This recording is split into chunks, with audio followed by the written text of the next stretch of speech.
And this is off to a great start because I've just made an absolute fool of myself. But there we go. Well, that's what this show is for.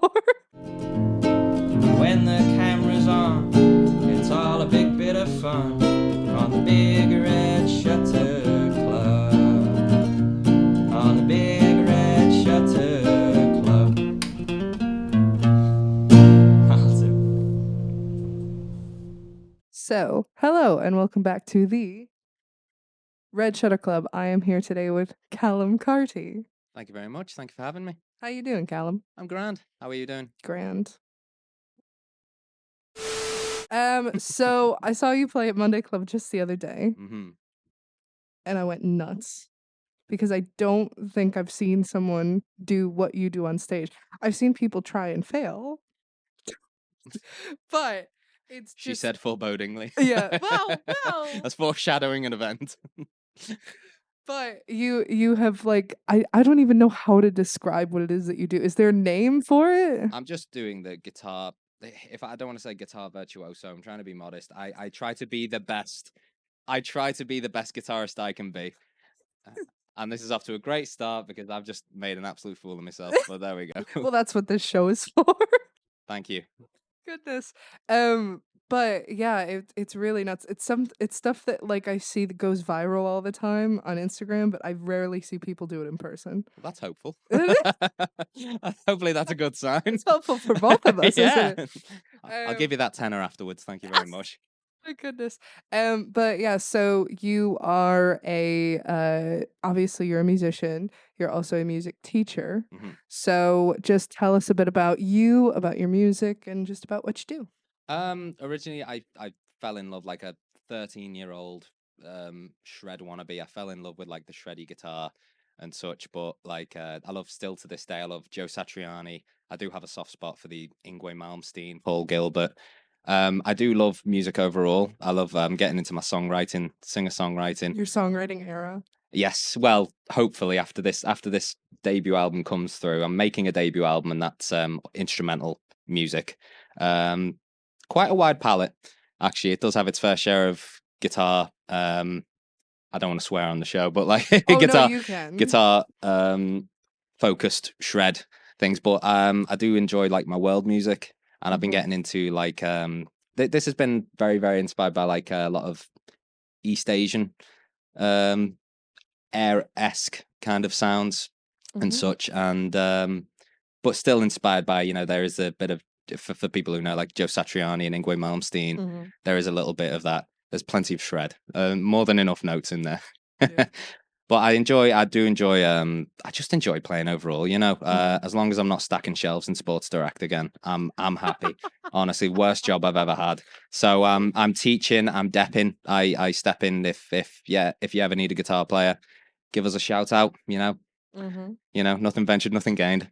But I do the function circuit where I can, and I teach as well. And now I'm making an album. Hopefully I'll have another avenue for some potential money, hopefully. So tell us a bit about this album. Well, it's interesting. You've probably heard this dozens of times already. I started writing it during the lockdowns. I had nothing to do, and I went through. It was a very, very interesting start to 20. Just from the word go, it was a weird year. I had to I lost my job. I went through a breakup, and I had to move back in with mum and dad, all within the space of about 4 months, and then the lockdown started. Oh god. Yeah, but I just said, right, there was something that just clicked in my brain and said, just go into your bedroom and just practice guitar, and literally nothing else to do. Like, there was nothing else to do. There was like my 2020 was like practicing guitar, scrambling for work where I could find it, doing whatever I could do. Plenty of Netflix. I did have my fair share of Netflix, and just I started teaching online, and I teach online via Zoom, which is great because the world is a potential customer. And It is.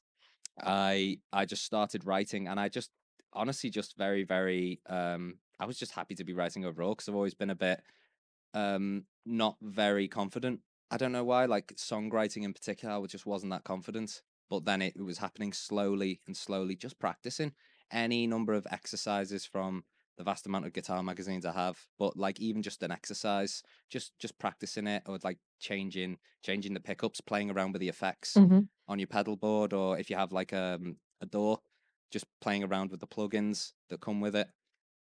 Just see where it leads. You would be amazed. A few of my students now say they will just hear a random sound and it will make them think of a particular riff or a song, or an idea for a song will come into their head. And I say that is when the music side of your brain is fully taken over. There you There go. is no going back from that. Mhm. I think that's an initiation process. You could hear something like, and it would just make you think of a random song comes into your head. It's the most bizarre thing, but that's when you know you're in full on music mode. That is wild. It is. One of my students was saying that to me the other week. He works in Marks and Spencers, and something like something happened at work, and it just got him thinking of a Black Sabbath riff. Can't remember what it was, but I was like, "Well done, you are part of the club now. There is no going back." So, how do you kind of train yourself to get to that place? Because I know with I'm not gifted with the guitar particularly, and I just haven't put in the time to get there. But with songwriting and stuff, I had to get in the habit of like writing lyrics when they came into my head. So how do you do that when it's just noises? Well, even then, like you can learn to get good at guitar. And Yeah. like you said, you haven't got the time. If Yeah. you haven't got the time, just use what time you can get. If John you Lindsay really lectured me in season 1. It's not that I can't, it's that I won't. No, fair play. But you said something interesting there, like when the lyrics come into your head. Even then, I've just started doing this. Even if lyrics aren't in my head, I'll just put words to paper. What's helping me right now is when I write down what I want to say in the song, what in that verse, I just write it down, and then it's just that's the message I'm trying to convey.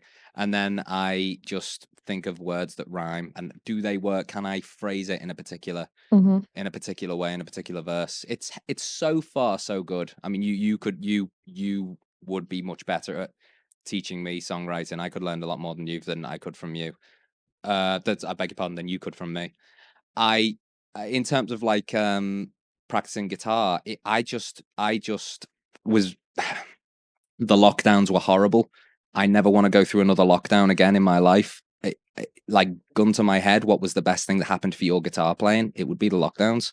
I had nothing else to do, and I was playing 4 or 5 hours a day, and I was just practicing the same exercises over and over and over again. I was going over theory. I was looking up YouTube videos, came across some fantastic channels that explained I've never really understood this kind of chord progression. Like how can I apply, like for example, the diminished scale, and I could just make it sound, and it just sounded very evil, very very sinister. But I'm like, but jazz musicians use this all the time, and I just YouTube searched it constantly, and I was just how to utilize it in a more musical, like outside of the norm. But just going over and over again. I was reading a lot of like I was reading a lot of self-help books, as you know. I imagine a lot of people were.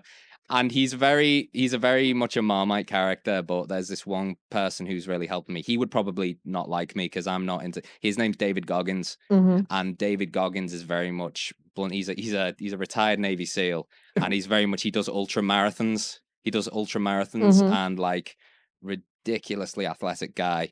And he's just like, it's not that you can't. And a lot of people don't like this, and it's kind of true. Like, it's not that you can't get used to songwriting, you won't. You're not practicing enough. And I'm like, fair play. You've got to have those accountability talks to yourself. Where do you want to be? I want to be a songwriter, but I'm crap at songwriting. Well, I've got to practice more. I am absolutely awful at sweet picking, and I was like, well, practice your sweet picking, and I did, and I'm actually getting a few compliments on my sweet picking right now. So there you go. And it's just find the time where you can. Life gets in the way. That's absolutely normal. But whatever time, if you can invest 10 minutes, you can still have 10 minutes of very, very progressive practice. And that's guitar playing. That's anything. That is absolutely anything. That's songwriting. That's guitar playing. That's, I don't know, whatever you want to do in life. Just when you really, really want to get it, you can find the time. Yeah. And just go for it. And that's my motivational speaking done. I'm gonna go now. Well, that reminds me of a book that I read in lockdown, because I think you're right. I think a lot of us did read those sort of self-help wild books, but it was by Sam Harris, called Free Will. It's a short little great book, but it's about like did he do Tools of Titans? Is that the guy who did Tools of Titans, or is that Sam Ferris I'm thinking of? No, I'm thinking of someone else. Sorry, go on.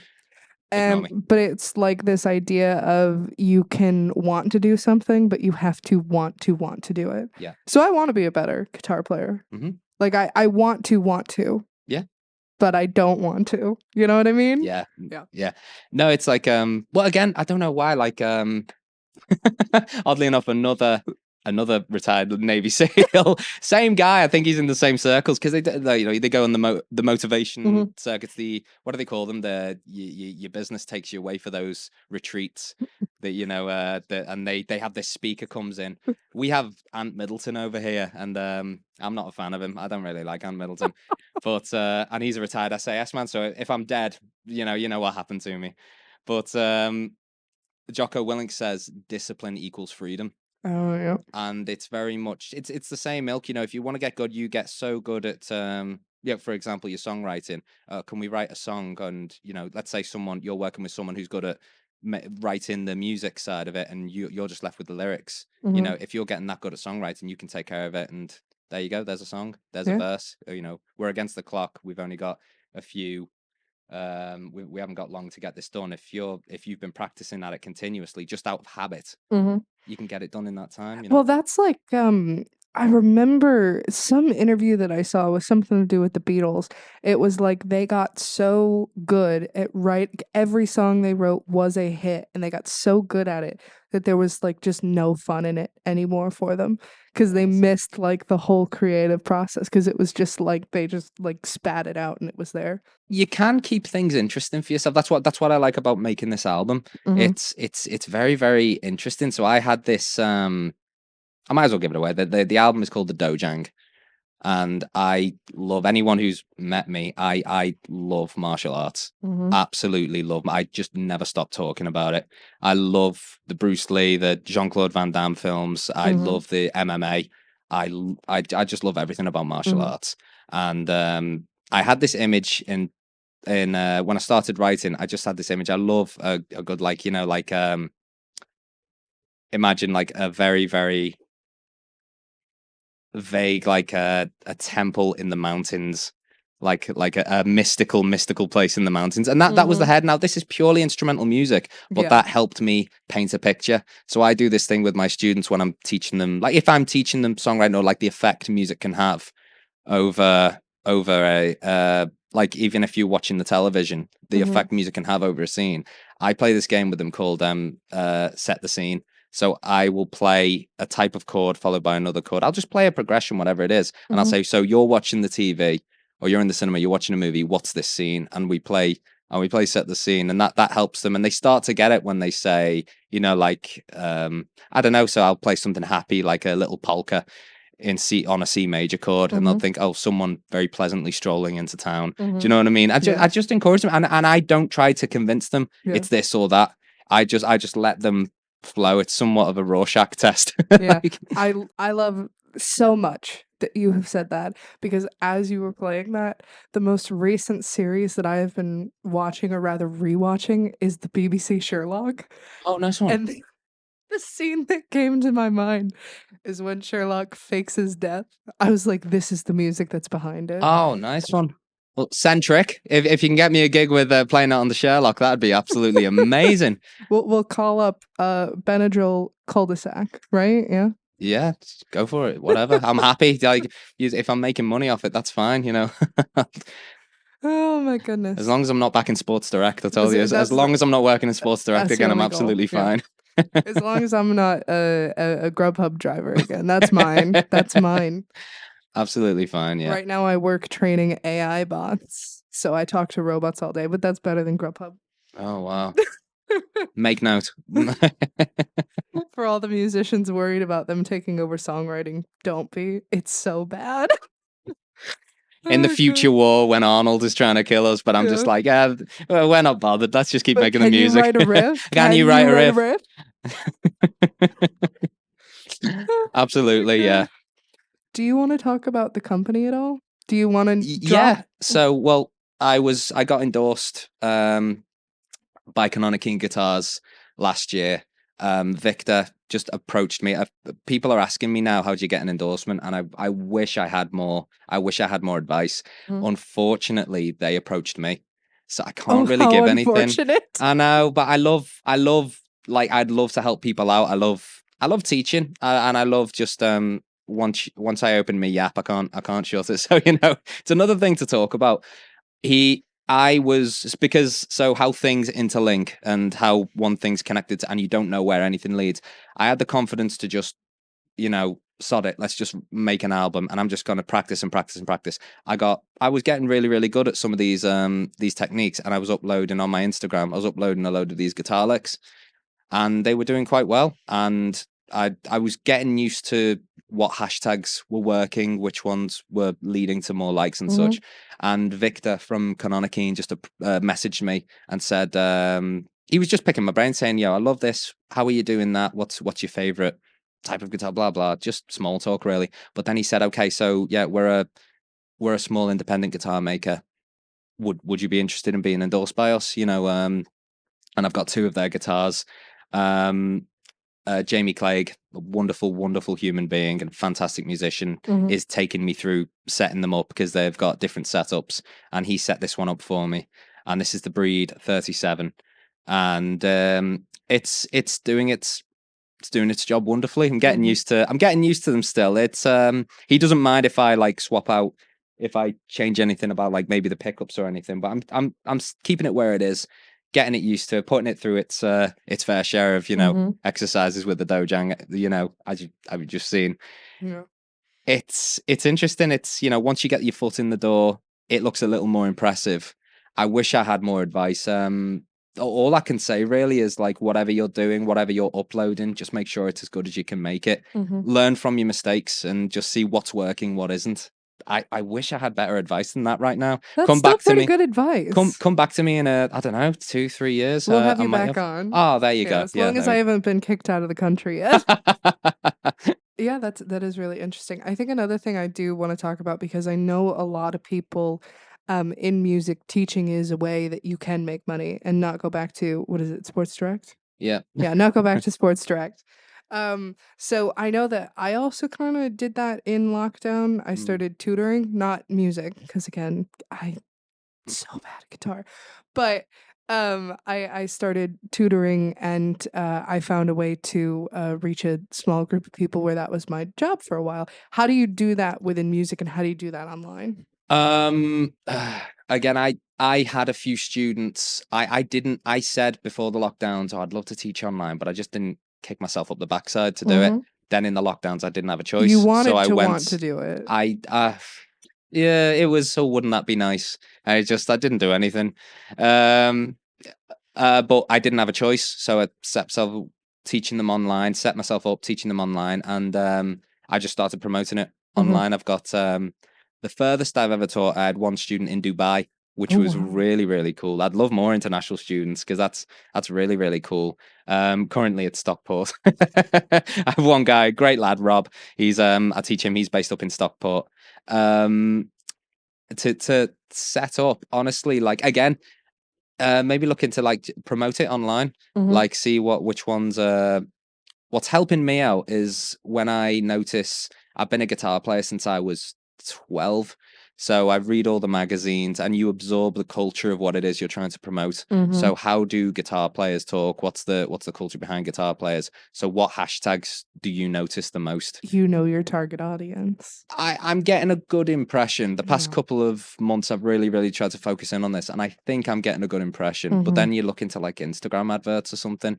Like Instagram adverts are easier to navigate than Facebook adverts. I've seen that, and nah, I won't do that right now. No. But like, just make the videos, show what you can do, make it as good as you can. And again, see where do you think you're going a bit weird? So for me, it was presentation, lighting. Even lighting can have a big effect over it. So I had to play around.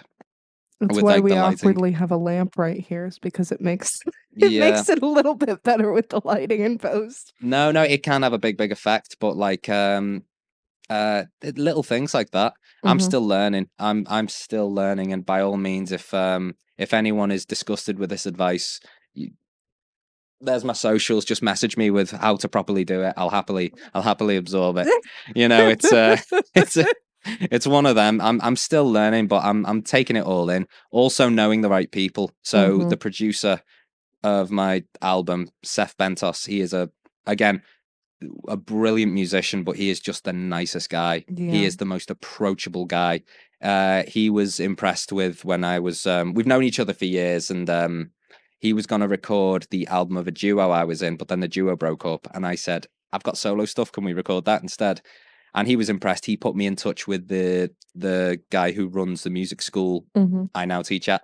I got that gig through Seth because I was in the right place at the right time. He was the producer of the album, and he saw firsthand what I can do. And he was just picking my brains about like the theory. So how do you do this? How do you do that? Knowing the answer already, making sure I wasn't just chatting off a wham. You know what I mean? That's a lot of what we've seen within the these interviews. It is a bit of being in the right place at the right time, but part of being in the right place at the right time isn't just luck. It's just putting yourself out there. It's putting yourself out there. It's being prepared. Yes. It's being prepared with like making sure everything's in place when that opportunity comes. If like the best laid plans of mice and men, if anything goes wrong, I have to tell myself this constantly. You know, when an opportunity just messes up, don't beat yourself up. Another one will come along. Try your best. Do what you can. But like opportunities will come, especially in Liverpool and like Merseyside. It's such a musical city. There's constantly stuff going on, and keep your ears to the ground. Don't be unpleasant to be around. Don't be unpleasant to be around. For the first time, like you come across people who are that difficult to work with. You end up just turning work down from them because they were that. I've had my fair share of horror stories with stuff like that. But like learn from your mistakes, like, and it's okay. You will make mistakes along the way. I'm still making mistakes. I'm learning so much, but that's what makes you better. You know what I mean? It's like you just have to be eager to just take it on the chin, learn from what's not working. How can you make it better? You'll meet people along the way who may well be you'll learn so much from. Like my Seth, I'm learning so much about recording from. Jamie, I'm learning so much about setting up guitars from. Like there's just two people, but there's so many. And teaching as well. When you get good enough to teaching, because it constantly keeps that information fresh in your head. Honestly, feel really motivated after that. It's one of them, but you've just got to remind yourself, like things will go wrong, but honestly, like, there's a bad day, there will be a good day to make up for it. Definitely. Well, you asked me specifically about something we did last season, which is the 2 questions we would ask everybody at the end. And so I'd like to ask you, what is your favorite song from the Liverpool music scene, from the local scene? It was on this show I heard Alex Windrow's. Alex Windrow's mine. I don't know. I don't think I've ever met him. If I don't know if he'd watch this, but if so, I'm Not Awake. I heard that song. I thought it was kudos to you, mate. That is an amazing song. That was absolutely fantastic. Yeah. Honestly, that I've saved it on my Spotify and everything. That was an incredible song. And second question, we've got the entire music scene goes head to head. You are smiling way too much. Whole music scene goes head to head in the ring, in the octagon. Who's coming out on top, man? I don't know how she's gonna react to this, but the person who came into my head, Katie Mack. Katie Mack. She runs the open mic at Future Yard, and I don't know. She's so nice. She's so nice. But honestly, my money's on Katie. I mean, sometimes it's the nice ones. Yes. Yeah. They're the most dangerous. You don't know why they're smiling. You say the wrong thing to them, and they just smile. That's a person you get scared of. The quiet ones. Yeah, my money's on Katie. Some poor bugger's ear between her teeth, like as she emerges, blood strewn across her face. Yeah. Well, I think with that, we ought to head to the couch concert, because we definitely didn't record that before. And it went so smoothly. No. One take.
that was some lovely kung fu. That.